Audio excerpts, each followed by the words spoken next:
What up? YouTube, what up? As a matter of fact, you know what? Dang, kicking myself, man. I'm supposed to be streaming on my channel. That's what I'm supposed to be doing. Dang. It's all good. All right. Let me uh let TikTok in.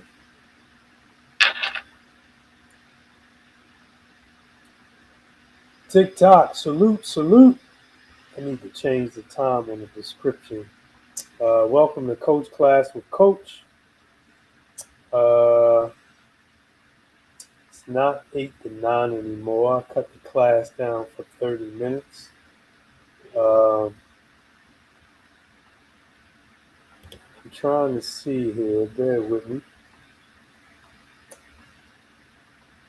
Any videos are in here. Um, I'm going to show you guys this. And then, let's see. Let me go here. Bear with me 1 second while I get this stuff straight. I wonder if I could. If I click this back. Nope. Can't do that right now. You just hear echo. Okay. That's what I meant. All right. Okay, now I'm good. I feel a little bit more comfortable now. But I'm not streaming on my YouTube channel, my personal YouTube channel. So that kind of sucks. Let me slide this down a little bit toward the announcements. I had to send my brother a new link. Yeah, I'm going to keep this. All right. Let's go over some quick announcements and then we're going to get into this today. Really good subject today. Um, social media. If we are not connected through the Gallery That Tells Your Story channel, what are you waiting for? I'm actually going to share my screen for a second because I want to show you guys something, give you a glimpse of what the channel looks like.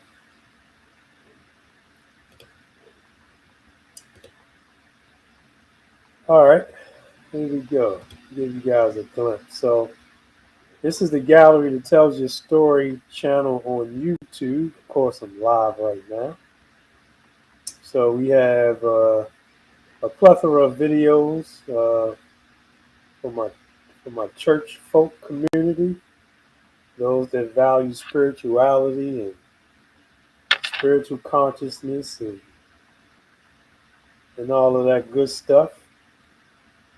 This content is for you.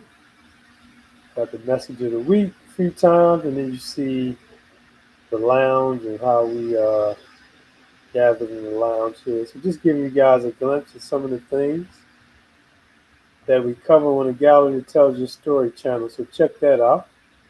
Let me stop sharing for a second. Let my brother in. Good What's up, brother. bro? Salute. How you feeling? Good, bro. You feel? Man, all is well, good brother. Can't complain, you know. Turn up your volume a little bit. All right, I'm just covering these announcements. Let me share my screen again to the people. I also want to show you guys my YouTube channel. This is actually the studio. So if you go to Darrell White,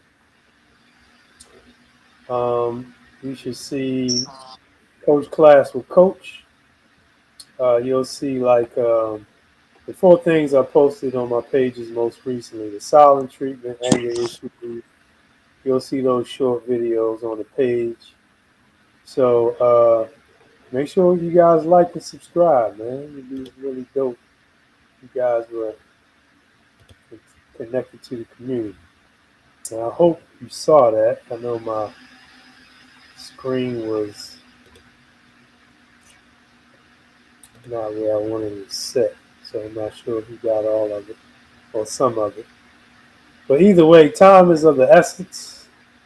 So let me go over the rest of the announcements here, and then we'll get right into class tonight.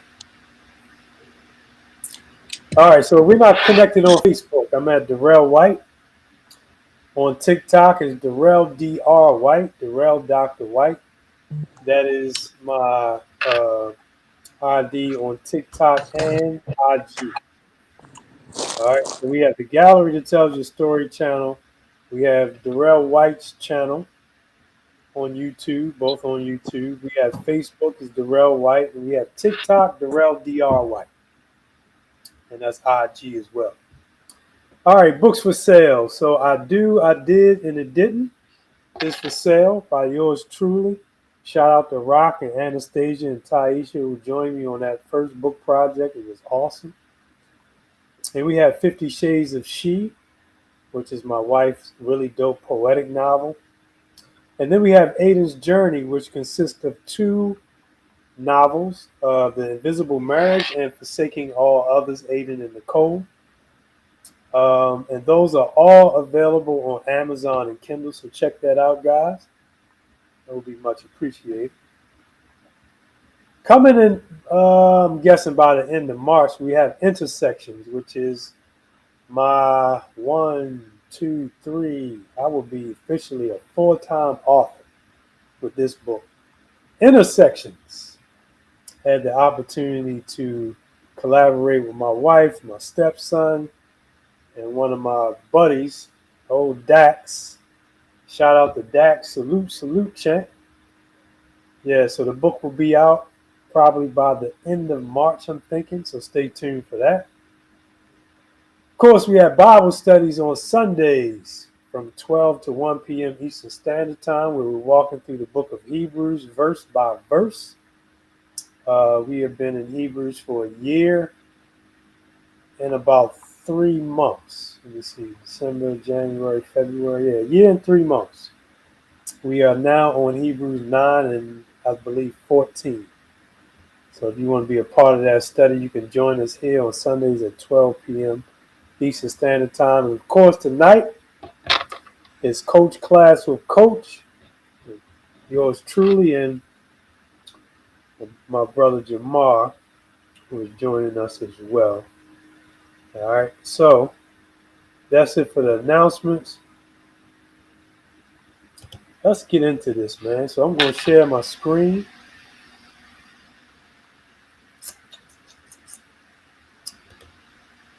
Share my screen. And let's go to the quote of the day.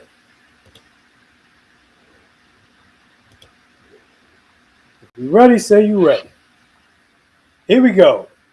This is a quote by Sue Grafton.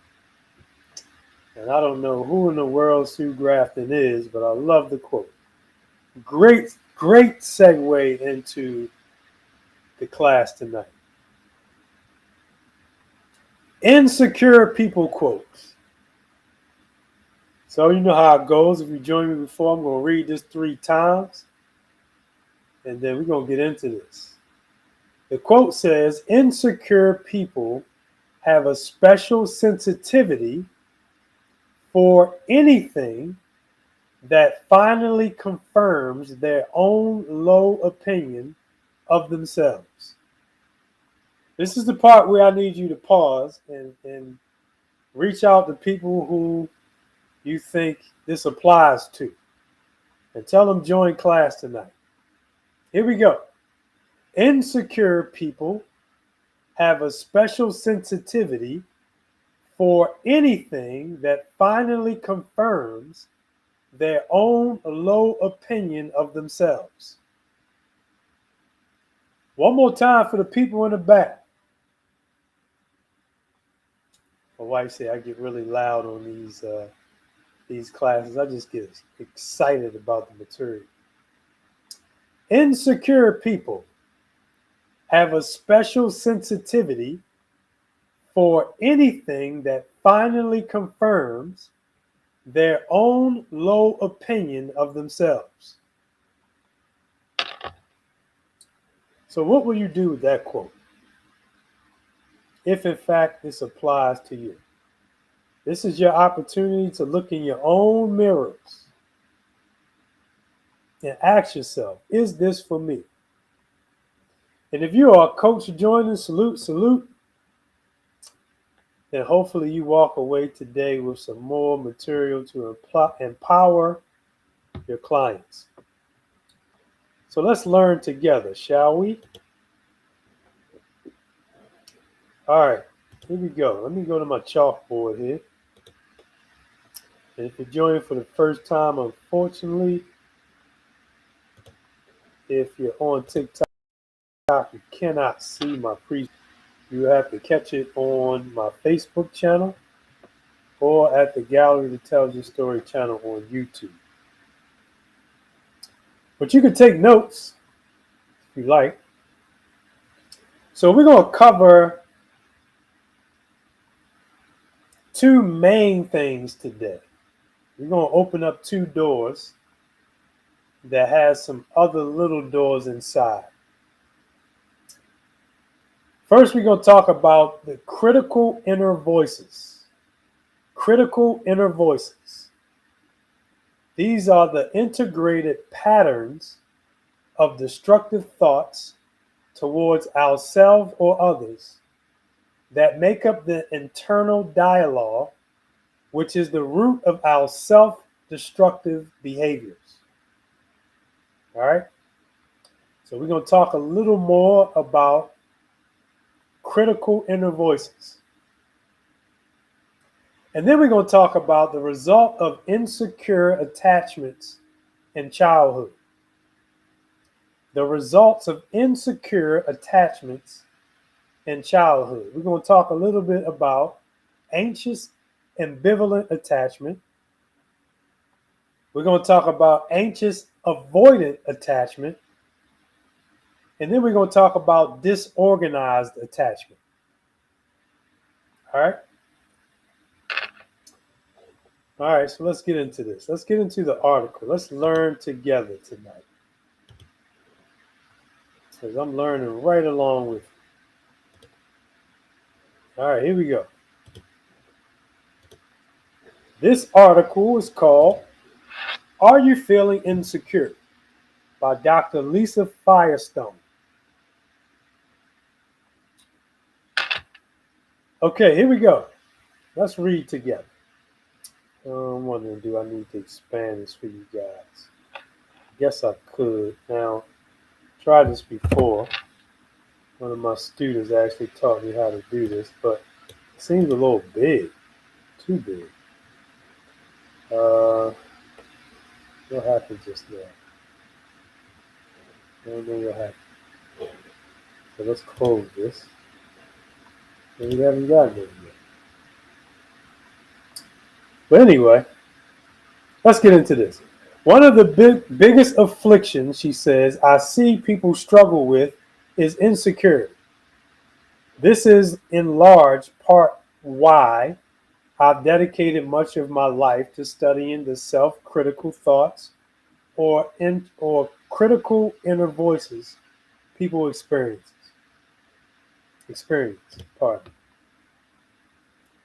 So look at this here. What is the critical inner voice? So we just covered part of it, so I'll read it again. The critical inner voice is a well-integrated pattern of destructive thoughts towards ourselves and others. The nagging voices or thoughts that make up this internalized dialogue are at the root of much of our self-destructive and maladaptive behavior. All right? The critical inner voice is not an auditory hallucination. It is experienced as thoughts within your head. This stream of destructive thoughts forms an anti-self that discourages individuals from acting in their best interests. So how does the critical inner voice affect us? The critical inner voice is an internal enemy that can affect every aspect of our lives, including our self-esteem and confidence, our personal and intimate relationships, and our performance and accomplishments at school and work. All right. These negative thoughts affect us by undermining our positive feelings about ourselves and others and fostering self criticism, inwardness, distrust, self denial, addictions, and a retreat from goal directed activities. So, what are some examples of critical inner voices? We covered some of them last week. Some common voices include thoughts like you're stupid, you're not attractive, or you're not like other people. All right. Many people experience voices about their relationships, such as "he doesn't really care about you," "you're better off on your own," or "don't be vulnerable, you'll just get hurt." All right. So where do critical inner voices come from? These internal voices usually come from listen to this, early life experiences that are internalized and taken in as ways we think about ourselves. Often, many of these negative voices come from our parents or primary caretakers. As children, we pick up on the negative attitudes that parents not only have towards their children, but also toward themselves. Our voices can also come from, listen to this, interactions with peers and siblings or influential adults. So, how is the critical inner voice different from the conscience? Many people think if they stop listening to their critical inner voice, they will lose touch with their conscience. However, the critical inner voice is not a trustworthy moral guide like a conscience. On the contrary, the critical inner voice is degrading and punishing and often leads us to make unhealthy decisions. All right? These negative voices tend to increase our feelings of self hatred without motivating us to change undesirable qualities or act in a constructive manner. So, how can I conquer my critical inner voice? In order to take power over this destructive thought process, listen to this, you must first become conscious of what your inner voice is telling you so you can stop it from ruining your life. To identify this, it is helpful to pay attention to when you suddenly slip into a bad mood or become upset. Often, these negative shifts in emotion are a result of a critical inner voice. Once you identify the thought process and pinpoint the negative actions it is advocating, you can take control over your inner voice by consciously deciding not to listen. Instead, you can, maybe it meant to say, you can take the actions that are in your best interest. Maybe it's a typo in the article. All right? So take that into consideration as we navigate through the subject tonight. Let's get to the attachment theory. We have 12 minutes. Let's take a look at this. And I want you to listen to this and take note. And ask yourself, because this is your time to self-reflect during these coach classes. Which one of these, if at all, pertain to me and my upbringing? Which one can I identify with most? All right. Attachment theory and insecurity. Our attachment history plays a heavy hand in the level of security we feel in life, within ourselves and in our closest relationships. Listen to this. The early attachment patterns we experience with our primary caregivers serve as models for how we expect relationships to work throughout our lives. And They inform our sense of identity. Hence, if we feel safe, soothed, and seen by our parents or caretakers, we'll form a secure attachment to them. Hope that makes sense. However, when our parents are unable to attune to us and repair ruptures in the relationship, we will form an insecure attachment pattern. I hope that makes sense. The patterns of insecure attachment in childhood are the ones we covered on the chalkboard: anxious, ambivalent attachment, anxious, avoidant attachment, and disorganized attachment. So let's look at the first one. A child with an anxious, ambivalent attachment may have a parent who is intermittently available, but often demonstrates, listen to this, more emotional hunger than love. More emotional hunger than love. The child may adapt, listen to this, by turning up the volume on their needs and being preoccupied by a focus on the parent. I hope you're seeing this. They attempt to get what they need from the parent. How? By clinging, crying, or commanding attention. Because the parent is sometimes there emotionally and sometimes not, the child is left feeling what? Insecure. Like they need to make the parent take care of them, like by force. This pattern leaves a person to feel unsure if they can depend on others. They internalize a sense of anxiety and desperation. As adults, listen to how this transitions. They're more likely to choose emotionally unavailable partners. Who am I talking to? And situations in which they often feel hurt. Why? Because even though these things are painful, they feel familiar and reinforce their internal working model of how others are likely to treat them. Did you hear that?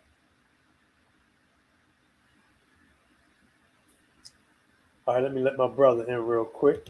He may have gotten bumped out. All right, let's go back to the article. Man, that was some good stuff. All right, here we go. Let's look at the second one. Avoidant attachment. So first we looked at anxious, ambivalent attachment. And now we're going to look at avoidant attachment. If you're with me, say I'm with you. A child will form an avoidant attachment if they have a parent who is not attuned to their needs and emotionally unavailable. Are you hearing this? The child adapts by suppressing awareness of their own needs.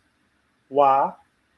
To avoid the painful experience of expressing a need and having no one respond. Because the child can't afford to see the parent as flawed and thereby lose their sense of safety, they feel like they don't matter. Are you hearing this? Which manifests as shame. The child learns to self-soothe and self-parent to take care of themselves. They may then grow up, listen to this, to feel pseudo-independent and burdened by the need of others.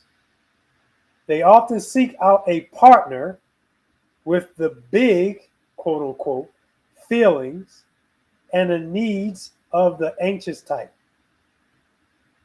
This choice reinforces their internalized view that they need to take care of themselves and that those who express wants are needy. Are you hearing this? However, an avoidant person's insecurity still shows up. When does it show up? When they feel stressed and can't maintain the effort it takes to suppress their needs. Very interesting.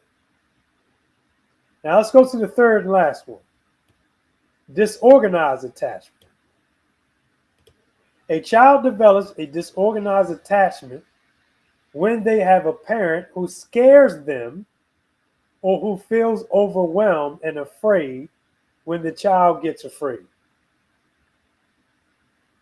A parent like this creates fear without solution. The child wants to go to them for safety, but feels fear when they are close. So they need to get away. Are you seeing this? This leaves a child with no organized strategy to get their needs met. As a result, they grow up internalizing fear of others and at the same time a fear of being without others. Their insecurities can feel overwhelming based on the traumatic nature of their upbringing. These insecure patterns of attachment formed in our earliest relationship, talking about all of them, this is a summation, often manifest in insecure adult attachment, which particularly impacts our romantic relationships and parenting style, but also informs how we feel about ourselves. If we want to understand our insecurity more fully on a personal level, we have to be willing to go back into our attachment history, which gives us critical clues into why we think, feel, and operate the way we do, why we continue to feel insecure, and why we continually cast ourselves and our needs in a negative light. Powerful, powerful, powerful article. So this is where I bring my brother to the stage, since he is the co-host. Any feedback, any thoughts, anything come to mind as we were covering the material for the night before we close out?